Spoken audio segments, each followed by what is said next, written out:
নতুন শিকড় চাই না। মুক্তির পর থেকে মিশ্র প্রতিক্রিয়া পাচ্ছে অভিনেত্রী জাহ্নবী কাপুর ও রাজকুমার রাওয়ের মিস্টার অ্যান্ড মিসেস মাহি। অনেকেই ভেবেছিলেন ফাঁকা মাঠে দারুণ খেলবে সিনেমাটি। মুক্তির প্রথম দিন ভারত জুড়ে 7 কোটির বেশি আয় করলেও দ্বিতীয় দিনে 4 কোটিতে নেমে এসেছে, যা বেশ চিন্তায় ফেলে দিয়েছে সংশ্লিষ্টদের।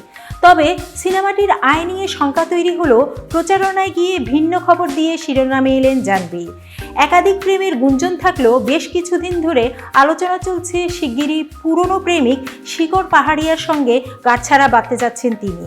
যদিও এ প্রসঙ্গে প্রত্যক্ষভাবে কিছুই বলেননি এই অভিনেত্রী, তবে এবার মুখ ফসকে নিজের সম্পর্কের বিষয়টি সামনে আনলেন জাহ্নবী।